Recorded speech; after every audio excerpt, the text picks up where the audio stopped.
A family murder. Tonight, we are learning more about the 6 people killed in a murder spree that started in Fort Lauderdale and ended in the Amberley neighborhood in Sarasota. It ended when the shooter, an ex-boyfriend, died by suicide. He first killed his ex. He killed her son, then drove to Sarasota, killing her mom, dad, brother, and another woman. We do have a timeline of what we know so far. Tuesday morning at 11:01, Russell Cott's car was recorded entering into this gated community. Shortly after, a doorbell camera picked up sounds of gunshots. 37 minutes after that, a male victim came home and was... The night of February 10th, 2026 started like any other night in Florida. Quiet neighborhoods, palm trees swaying in the warm evening air, families inside their homes, eating dinner, watching TV, going about the ordinary rhythms of ordinary life. Nobody saw it coming. Nobody had any reason to. But somewhere in Fort Lauderdale, a 51-year-old man named Russell Cott had already made up his mind. He had already decided what this day was going to be. And by the time the sun rose the next morning, 6 people would be dead. An entire family, scattered across 2 cities, wiped out in a single night. And the man responsible would be gone too. Not on the run, not hiding, not fleeing the country. Dead. By his own hand. Exactly as he had planned. This is not a story about a crime that spiraled out of control. And this is a story about a man who woke up, made a choice, and executed it with terrifying calm. A 200-mile killing spree that began with the woman he once loved and ended with everyone she had ever called family. This is the story of Russell Cott. He was not the kind of man who looked dangerous. That is the thing about Russell Cott that investigators would later find themselves returning to, again and again, as they tried to make sense of what happened on February 10th, 2026. He was 51 years old, middle-aged, unremarkable in appearance, the kind of man you would pass in a grocery store, stand next to in an elevator, sit across from at a diner, and feel absolutely nothing. No alarm. No instinct firing in the back of your mind telling you to move, to leave, to get away. He looked like nobody. And that, in many ways, made what he did all the more terrifying. Because the most dangerous people in the world are rarely the ones who look the part. They are the ones who blend in. The ones who smile at the right moments, say the right things, show up to family gatherings and shake hands and pour drinks and laugh at jokes. The ones whose darkness lives so far beneath the surface that even the people closest to them never see it coming, until the day it arrives at their door. Russell Cott had been in a romantic relationship with a woman named Larissa Blyudea. We don't know exactly when they met, or how. We don't know the details of their early relationship, whether it was passionate, whether it was troubled, whether there were warning signs that slipped past everyone around them. What we do know is that at some point, Larissa Blyudea made a decision that countless women before her have made, and that countless women after her will make again. She ended it. She walked away. And for Russell Cott, that was something he simply could not accept. Larissa was not just a woman with a past and a future. She was a mother.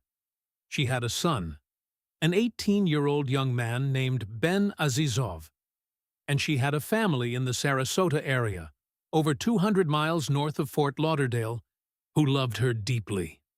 A mother, a father, a brother, people who had watched her build her life, who had worried about her, prayed for her, and believed, the way families always believe, that the worst was always something that happened to someone else. On the morning of February 10th, 2026, Russell Cott got into his car and drove to Larissa's home in Fort Lauderdale. But we do not know if she heard him pull up. We do not know if she opened the door willingly or if she never had the chance to make that choice. We do not know if there were words exchanged, a final argument, a last confrontation, something said between two people that no one else will ever hear. What we know is what the evidence left behind. Russell Cott shot and killed Larissa Blyudea inside that home. And then he shot and killed her son, 18-year-old Ben Azizov. 18 years old. Sit with that for a moment. Because it is the kind of detail that is easy to move past when you are absorbing the full weight of a story like this. And it is the kind of detail that absolutely should not be moved past. Ben Azizov was 18 years old. He was, by every legal and human definition, just beginning. Just stepping into the first chapter of his own life. The years when the world starts to open up, when possibilities start to feel real, when you begin to understand who you are and what you want and where you are going. He never got there. He was killed in his own home by a man his mother had trusted. On an otherwise ordinary Tuesday morning in February, 2 people were dead, and Russell Cott walked back out of that house, got into his car, and drove away. Not north toward the highway by accident. Not in a panic, running blind, not knowing where to go. He drove north with intention, with direction, with a destination already locked in his mind. Because this was never only about Larissa. This was never a crime of passion that burned hot and then burned out. The moment Russell Cott pulled that trigger for the first time, and he was already thinking about what came next, 200 miles north, Bee Ridge, Sarasota, her family. Now here is where this story shifts from a devastating act of domestic violence into something that investigators, criminologists, and behavioral analysts would later describe with a very specific and very chilling term. What Russell Cott was doing, the deliberate, cross-state drive toward a second location, toward a second set of victims, toward the family of the woman he had just killed. This is what researchers call family annihilation. It is one of the darkest and most studied patterns in the entire landscape of violent crime. Family annihilation is not a crime of impulse. It is not a man who loses his temper and grabs the nearest weapon and destroys everything in reach. Family annihilation is something colder than that. It is something more organized, more intentional. It is a perpetrator who, in the depths of their psychology, has decided that the source of their pain is not just one person, but everyone connected to that person. The family, the roots, the network of love and belonging that surrounds their target. Destroy all of it, and perhaps, in the broken logic of a broken mind, the pain finally stops. Behavioral analysts who have studied this pattern for decades describe a specific type of perpetrator. Almost always male, almost always acting in the aftermath of a relationship breakdown, a divorce, a separation, a rejection. A man who feels, at his core, an overwhelming and consuming sense of ownership over his partner. Not love, ownership. The belief, whether conscious or buried deep, that this woman belongs to him, that her life, her family, her future, all of it is connected to him, and that if she takes it away, the only response is to take everything back. That profile fits Russell Cott with terrifying precision. He had been romantically involved with Larissa. They had broken up, reportedly shortly before February 10th. Investigators would later confirm that there was no identified triggering event on that specific morning. No final explosive argument that morning. No documented incident that pushed him over an edge he had been standing on. Which raises a question that is deeply unsettling. If there was no final trigger, then when did he decide? The honest answer is that we may never know. But the behavioral evidence points towards something that investigators and psychologists have observed in similar cases. The decision, in all likelihood, was not made that morning. It may have been made days earlier, maybe weeks. A slow, methodical construction of intent that built in the silence of his own mind, unseen by everyone around him, until it reached the moment of execution. This is what makes these cases so profoundly difficult to prevent. There is rarely a moment of visible breakdown, rarely a public meltdown, a scene at a restaurant, an arrest on record that says this man is about to do the unthinkable. Instead, there is a surface of normalcy stretched thinly over something catastrophic. A man going to the store, cooking dinner, checking his phone. A man who, to anyone watching, looks like he is simply living his life. And then, one morning, he is not. But there is one detail from that drive, that long, silent, to 200-mile drive north along the Florida highways that strips away any remaining ambiguity about the state of Russell Cott's mind. Somewhere between Fort Lauderdale and Sarasota, he picked up his phone, and he sent a message to members of his own family. The message, according to investigators, was suicidal in nature. He was saying goodbye. Read that again, slowly. Because the implications of that single act are enormous. Russell Cott had just killed two people, two human beings, a woman and a young man who had barely started his adult life, were dead in a home in Fort Lauderdale. And rather than fleeing, rather than panicking, rather than calling anyone for help, Russell Cott calmly reached for his phone and composed a farewell message to his family. He was not in a crisis in the way we typically imagine crisis to look. He was not unraveling. He was not spiraling. He was organized enough to drive, organized enough to navigate more than 200 miles of Florida highway, organized enough to send a deliberate message, carefully worded, to specific people.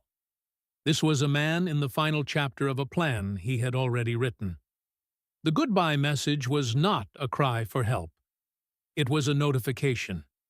He was telling his family what was going to happen, not because he wanted to be stopped, but because on some level he wanted them to know. He wanted to be understood, even in destruction. He wanted someone, somewhere, to recognize that this moment, this catastrophic, irreversible, blood-soaked moment, was significant. That it meant something, even if it meant something only to him. The car kept moving north. The miles kept passing.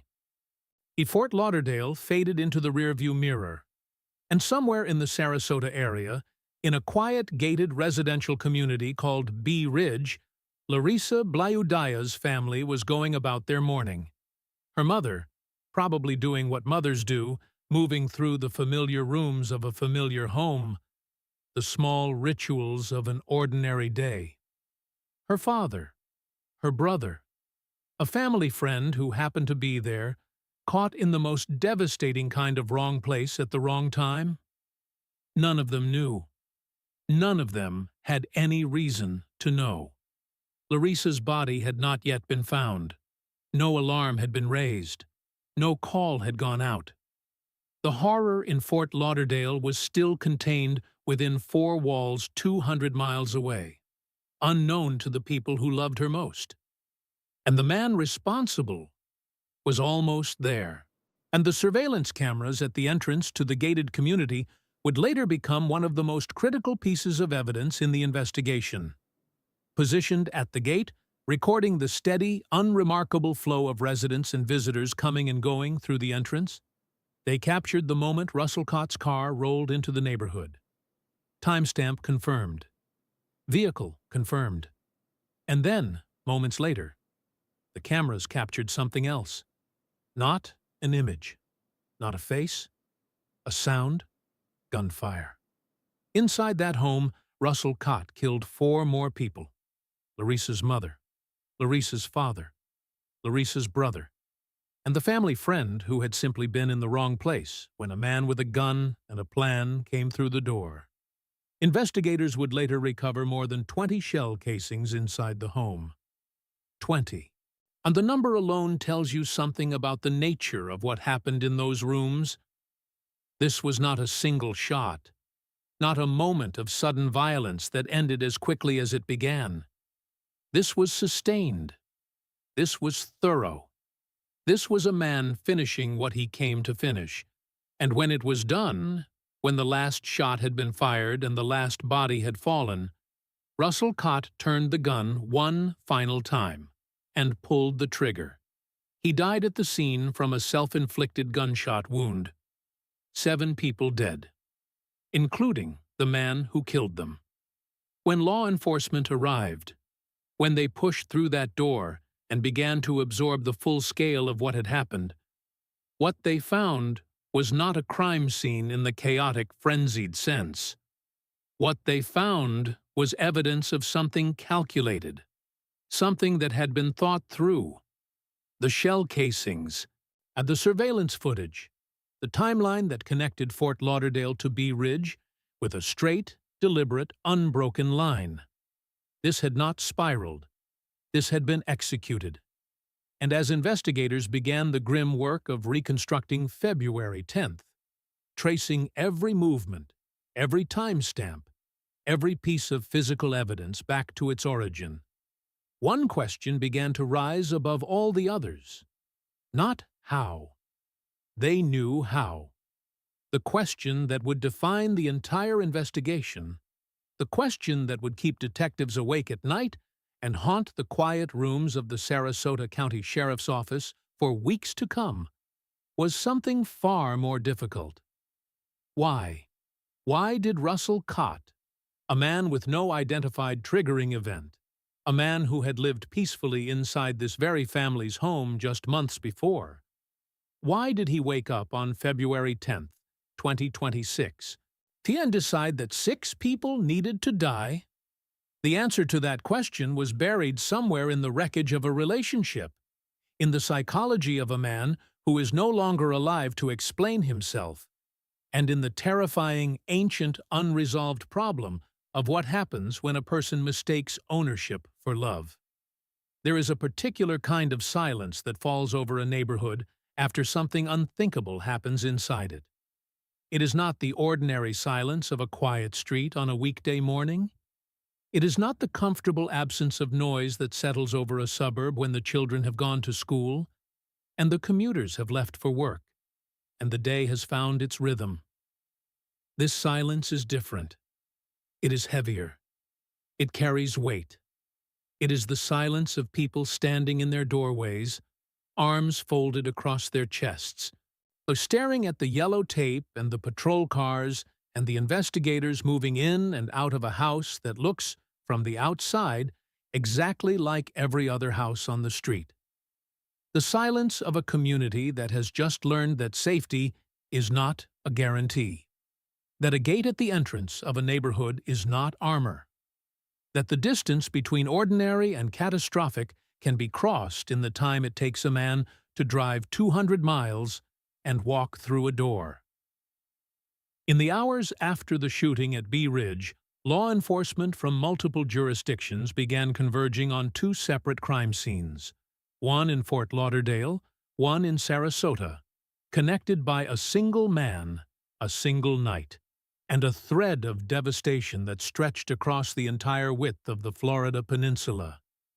The work of understanding what happened was only just beginning, and it would prove to be one of the most psychologically complex cases investigators in either county had encountered in years. Not because it was mysterious, not because the evidence was hidden or the suspect was unknown. Russell Cott was dead. His identity was confirmed. His vehicle had been captured on surveillance. The shell casings matched. The timeline was clear. The complexity was not in the facts of what happened. The complexity was in the why. And to understand the why, investigators had to go back. Back before February 10th. Back before the drive, before the gunfire, before the goodbye message sent from a moving car on a Florida highway. They had to go back to the relationship, to the months that preceded the massacre, to the slow, invisible construction of a catastrophe that, in hindsight, left traces, faint, easy to miss. The kind of traces that only become visible after the worst has already happened. Russell Cott had not always been a stranger to the Sarasota family.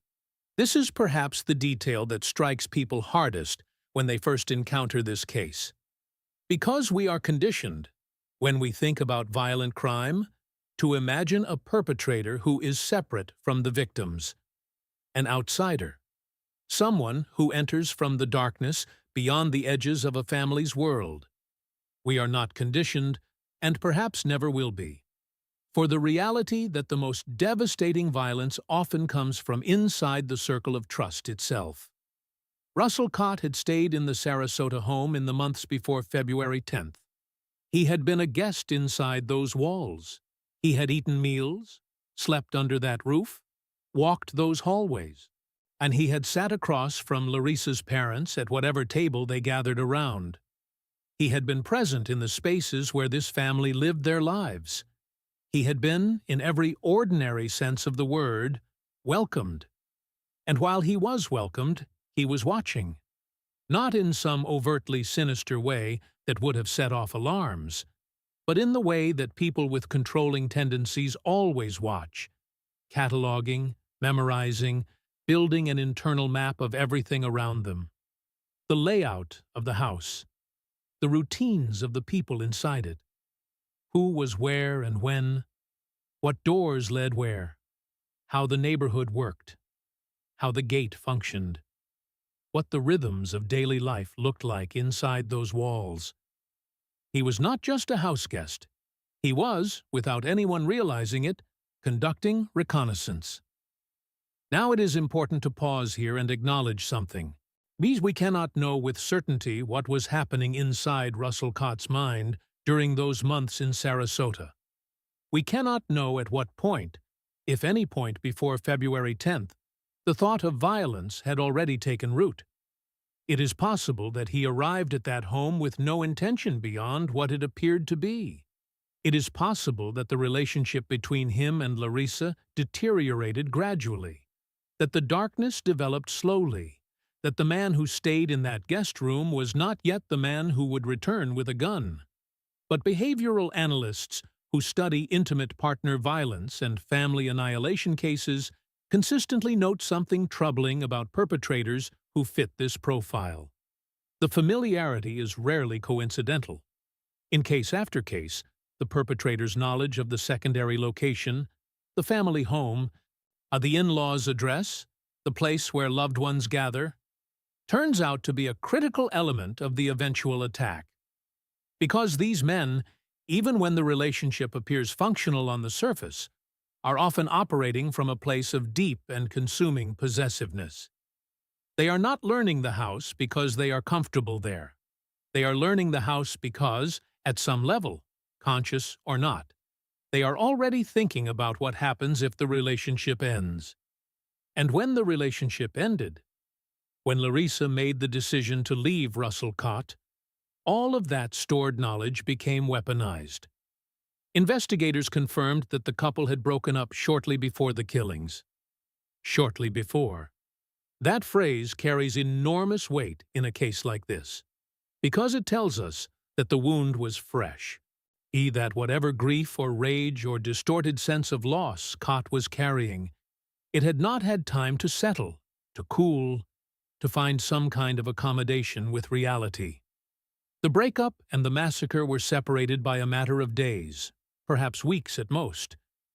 And yet, and this is the part that investigators kept returning to, there was no clear triggering event.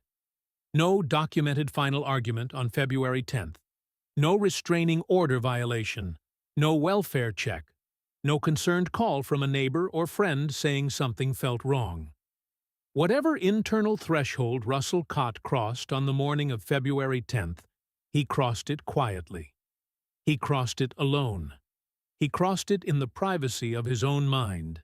in whatever space he occupied in the days between the end of that relationship and the beginning of what he did next, and which forces us to confront an uncomfortable truth about cases like this. We are not very good at seeing them coming, not because the warning signs do not exist. Research on intimate partner homicide is extensive and consistent. There are patterns, there are indicators, there are behaviors that, when viewed together, paint a portrait of escalating danger. Controlling behavior, possessiveness, monitoring a partner's movements, inability to accept rejection, a tendency to interpret a partner's independence as a personal attack, a history of framing the relationship in terms of ownership rather than partnership. But those signs are almost never visible to the outside world in their full context. They are visible, if at all, only to the person living inside the relationship. And for that person, for Larissa Blaudea, the calculus of recognizing danger, believing it, and acting on it is never as simple as it looks from the outside. We do not know what Larissa knew about the man she had been with. We do not know what she felt in the days after the breakup, whether she was relieved or afraid or somewhere in between. We do not know if she told anyone she was worried. We do not know if Russell Cott had given her any reason to believe that ending the relationship would end in bloodshed. What we know is that she made the decision to leave. And that decision, an act of autonomy, of self-determination, of a woman choosing her own life over a relationship that had run its course, cost her everything. There is something that needs to be said clearly here, and it needs to be said without equivocation. What happened to Larissa Blaudea and Benazizov and the 4 members of her family in Sarasota was not the consequence of Larissa's choice to leave. It was the consequence of Russell Cott's choice to kill. Those are not the same thing. They will never be the same thing. The responsibility for February 10, 2026, begins and ends with the man who loaded a weapon and drove 200 miles to use it. Not with the woman who had every right to walk away from a relationship that was no longer working for her. This distinction matters. It matters because in the aftermath of tragedies like this one, there is a tendency, subtle, sometimes unconscious, but persistent, to trace the causality backward in the wrong direction. To ask what she could have done differently, what the family could have done, whether someone should have known, whether there was a moment where a different decision by a victim could have changed the outcome. That is the wrong question. The right question is the one investigators were already asking as they moved through the evidence from both crime scenes, building the case file that would document one of Florida's most devastating domestic violence homicides in recent memory. Not what could the victims have done, but what was Russell Cott? Who was this man, really, beneath the unremarkable surface? What was the internal world that produced a February 10th? And were there people in his life who saw something, anything, that might have pointed toward what was coming? Those questions led investigators down a path that, the further they walked it, became less about Russell Cott the individual and more about a pattern. See, a pattern that researchers have been documenting for decades. A pattern that appears in case files from Florida to California, from Texas to New England, from small towns to major cities, wherever intimate partner violence reaches its most extreme and irreversible conclusion. The pattern of the man who cannot let go. Not emotionally, though that is part of it, but structurally, fundamentally, at the level of identity. These are men for whom the relationship is not just a relationship. It is the architecture of their self-worth, their sense of power, of relevance, of existing in the world in a way that feels meaningful. When that architecture is threatened, when the woman at the center of it exercises her autonomy and walks away, the collapse is not just emotional. It feels, to them, existential. And in the most extreme cases, in the cases that end up in case files and courtrooms and true crime documentaries, the response to that existential collapse is to make the collapse external, to project it outward, to say, in the language of violence, if I am falling apart, then everything around me falls apart too. Russell Cott sent that suicidal message somewhere on the highway between Fort Lauderdale and Sarasota. Investigators have not released the exact contents of that message, but its nature, suicidal, farewell, a communication to family members, tells us something critical about his psychological state in those hours. He had already mentally exited his own life. He was not planning a future. He was not imagining what came after. There was no after in the version of events unfolding inside his mind. There was only the plan. Our Fort Lauderdale, the drive, Bee Ridge, and then the end. In the behavioral science literature, this is sometimes called an extended suicide, a perpetrator who has decided to end their own life, but who, rather than doing so alone, takes others with them. Almost always people connected to a relationship breakdown. Almost always people who represent, in the perpetrator's distorted psychology, the source of their unbearable pain. The 6 people Russell Cott killed were not, in any rational universe, responsible for his pain. Larissa had the right to end the relationship. Ben Azizov was 18 years old and had nothing to do with his mother's romantic decisions. Her parents, her brother, her family friend, they were simply people who loved her, and people who existed at the outer edges of a situation they had no power over and no full visibility into. But in the architecture of Russell Cott's collapsed psychology, they were all connected to the thing that had destroyed him. And so he destroyed them.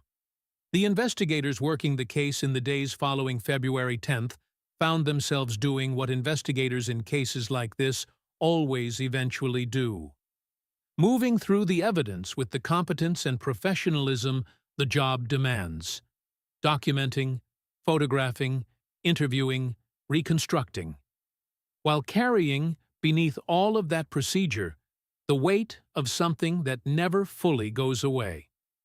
The weight of 6 people who should still be alive. The weight of a mother and an 18-year-old boy in Fort Lauderdale. And the weight of a family in Bee Ridge who woke up that morning with no idea that the worst day of their lives had already been set in motion 200 miles away. The weight of more than 20 shell casings recovered from inside a home where someone had once cooked dinner and watched television and done the 10,000 small things that make up the texture of a life. That weight does not leave an investigation. It sits in the room during every briefing, every evidence review, every conversation about motive and methodology and psychological profile. It reminds investigators, and everyone who follows a case like this, that behind every file number, every case designation, every clinical term like family annihilation and extended suicide and intimate partner homicide, there are people, real people, who had names and histories, and in mornings they would never finish. The investigation in both Sarasota and Broward counties was still in its early stages. The physical evidence was being processed. The timeline was being confirmed. The connections between all 6 victims were being documented with the care and precision that justice, however incomplete it always feels, in a case where the perpetrator is already dead, demands. But in the quiet corners of those investigations, the bigger question was already forming. Not just who Russell Cott was, not just what he did or how he did it, but what this case reveals about the world we live in, about the violence that hides inside relationships, about the families who become collateral to a man's refusal to accept that a woman's life belongs to herself. Some stories end in courtrooms. There is a particular kind of closure that a trial provides. Imperfect, incomplete, never fully equal to the weight of what was lost, but present, tangible. A verdict read aloud in a room full of people. A sentence handed down. A moment where the machinery of justice, however slowly and however imperfectly it turns, produces something that at least resembles accountability. Something the living can point to and say, "The world recognized what happened here. The world said, this was wrong." The Russell Cott case does not have that. There is no trial. There is no defendant sitting at a table with attorneys on either side, listening to evidence being presented, waiting for 12 strangers to decide his fate. There is no sentencing hearing. And there is no moment in a courtroom where a judge looks across the room and reads a number of years that is supposed to stand in for 6 human lives. Russell Cott made sure of that. When he turned the gun on himself inside that Bee Ridge home on February 10, 2026, he did not just end his own life. He ended the possibility of a reckoning that the survivors, the extended family members, the friends, the community, the people whose lives were permanently fractured by what he did, will never get to witness. He took that from them too. One final act of control in a story defined entirely by his need to control everything. And so, what remains in the absence of a trial, in the absence of a verdict, is something harder and more honest than a courtroom could ever fully provide anyway. What remains is the truth. Not the legal truth, the kind that gets argued over and filtered through procedure and precedent and rules of evidence, but the human truth, the kind that sits in the chest of everyone who followed this case, everyone who lives in those 2 communities, everyone who knew Larissa Blayudaya and Ben Azizov and the 4 members of her family who were killed in Sarasota. The truth that 6 people are gone. The truth that a man chose to end them. And the truth, perhaps the most important and the most uncomfortable truth of all, that this was not an anomaly. This was not a once-in-a-generation aberration, not a lightning strike of violence so rare and so random that it defies categorization. What happened on February 10, 2026 has happened before. It has happened in different states, in different cities, to different families, with different names attached to the victims and the perpetrators. It has happened in apartments and houses and parking lots and workplaces. It has happened to women who tried to leave, and women who hadn't left yet, and women who left years ago and thought they were finally safe. It happens in the United States alone, with a frequency that should horrify every single one of us. According to data compiled by researchers and advocacy organizations who track intimate partner violence in America, more than half of all female homicide victims in this country are killed by a current or former intimate partner. More than half. That is not a statistic buried in an academic footnote. That is the defining reality of lethal violence against women in the United States. The most dangerous person in a woman's life is statistically not a stranger, not a random criminal, not the threat we instinctively scan for in dark parking lots and unfamiliar neighborhoods. It is the person she loved, or the person who believed she belonged to him. Russell Cott fits inside that statistic.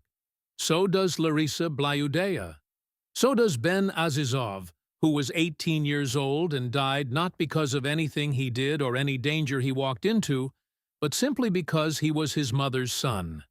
So do the 4 people in Bee Ridge who were killed not for anything connected to their own lives, but because they were connected to a woman that a man refused to release. This is the architecture of the tragedy that investigators, victim advocates, and researchers have been trying to dismantle for decades. And the reason it is so difficult to dismantle is the same reason it is so difficult to see coming. And it lives inside relationships. It hides behind closed doors and inside private conversations, and within the intimate geography of people's personal lives, where the rest of the world is not permitted to see. It grows in the space between what someone shows the public and what they reveal only in private. It develops in the silences, in the moments after an argument that went too far, in the apology that came just quickly enough to forestall a departure, in the gradual, incremental erosion of a partner's sense of safety that happens so slowly, the person inside it often cannot identify exactly when ordinary became frightening. And when it finally becomes visible, when it finally breaks through the surface in a form that cannot be denied or explained away, it is almost always already too late. February 10th, 2026 was too late. But the question that every case like this demands we ask, the question that feels almost unbearable in its implications but must be asked anyway, is whether it had to be. Not in the sense of blaming the victims. We have already been clear about where the blame belongs, and it belongs entirely with Russell Cott. Not in the sense of suggesting that Larissa or her family or anyone in their circle failed to take some action that would have changed the outcome. We do not know what they knew. We do not know what, if anything, they feared. We do not know what conversations happened in private, what concerns were raised, what decisions were made based on incomplete information, and the very human tendency to believe that the worst will not actually come. But in the sense of asking what systems exist, and more importantly, what systems are missing, to catch men like Russell Cott before they become what he became on February 10th. The research on this is both extensive and deeply frustrating. Frustrating because the knowledge exists. The behavioral profiles are well documented. The risk factors for intimate partner homicide have been studied for decades and are, within the research community, widely understood. Researchers can identify the combination of factors that dramatically elevates the risk of lethal violence in a domestic situation. A recent separation, a history of controlling behavior, access to firearms, a perpetrator with a stated or implied belief that the relationship ending is unacceptable. Russell Cott's situation, in the days between that breakup and February 10th, contained several of those factors, and yet no intervention came. Because knowing the profile and being able to act on it in real time in the messy and complicated terrain of real people's real lives are two completely different things. The gap between what researchers know and what communities, law enforcement agencies, and social systems are able to do with that knowledge is vast. And in that gap, people die. Larissa Blayudea died in that gap. Ben Azizov died in that gap. 4 people in a home in Bee Ridge died in that gap. There are people working to close it. Advocates who have spent their careers building systems to identify high-risk domestic situations and intervene before they become fatal. Researchers developing risk assessment tools that give law enforcement better frameworks for evaluating danger. Organizations that provide resources, shelter, legal assistance, and safety planning to people trying to leave relationships that have become dangerous. Their work is real, and it matters enormously. But it is not enough yet. And until it is enough, until the systems catch up to the scale of the problem, cases like the Russell Cott case will keep happening. Different names, different cities, different families sitting in different homes on different ordinary mornings, with no idea that somewhere, a man who cannot accept the end of something has already made a decision. The investigators who worked the scenes in Fort Lauderdale and Bee Ridge carried that knowledge with them through every step of their work. It is the particular burden of people in that profession, not just documenting what happened, but understanding at some cellular level that what happened is not finished, or that the case they are working is not isolated, that somewhere out there, right now, the early chapters of another February 10th are being written inside a relationship that looks, from the outside, like nothing worth worrying about. That knowledge does not make them cynical. The good ones, anyway. It makes them careful. It makes them take the welfare checks seriously, take the concerned calls seriously, take the small and seemingly insignificant reports of controlling behavior and threatening language seriously. Because they have seen where the end of that road looks like. They have walked through the rooms. They know what 20 shell casings on the floor of a family home means about the mind that put them there.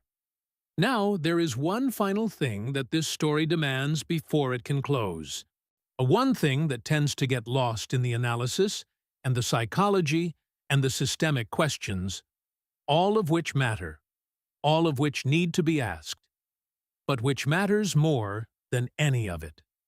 The people, not the perpetrator, not the profile, not the case number, or the evidence inventory, or the investigative timeline. The people.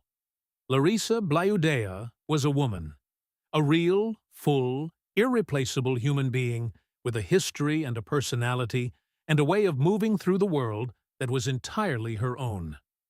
She had a son she had raised, and a family she belonged to, and a life that was hers. We do not know everything about her.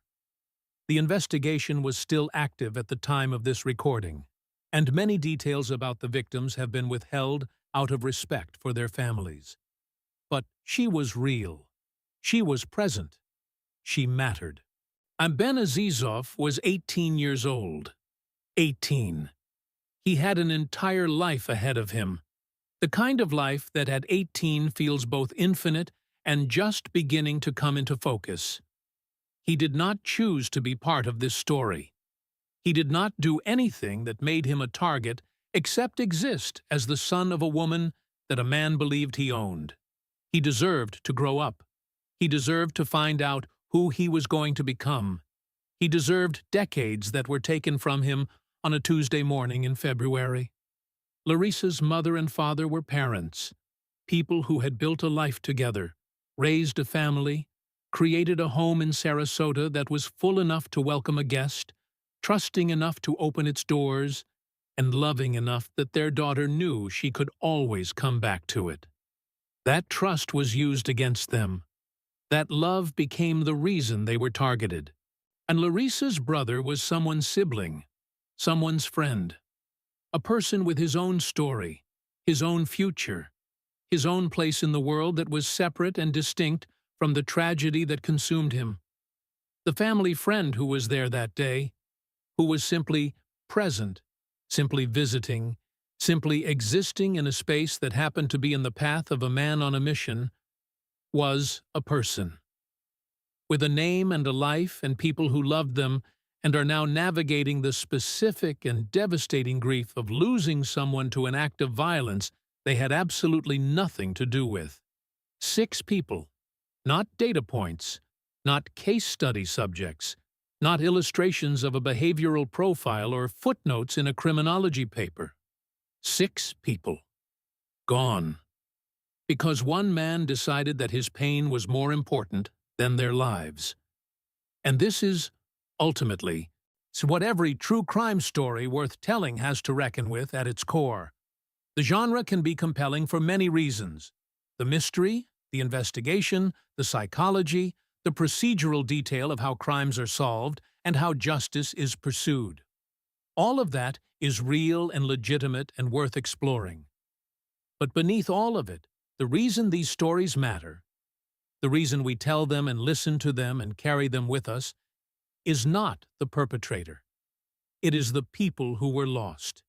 It is the insistence that they not be forgotten, that their names remain attached to something more than a tragedy, that the world knows they existed, and that their existence had value that no act of violence can retroactively erase. Larissa Blayudea existed. Ben Azizov existed. The family in Bee Ridge existed. They deserved better than what February 10th, 2026 gave them. And the least we can do, the absolute minimum that honesty and decency and the weight of their absence requires is to say so, clearly, without equivocation, without allowing the analysis of the perpetrator's psychology to crowd out the grief that belongs to the victims. They were here. They mattered. And what happened to them should never have happened.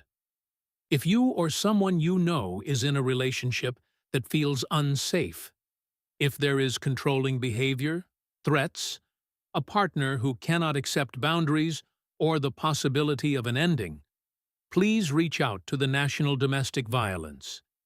You do not have to be certain that something is wrong to call. You just have to have a feeling.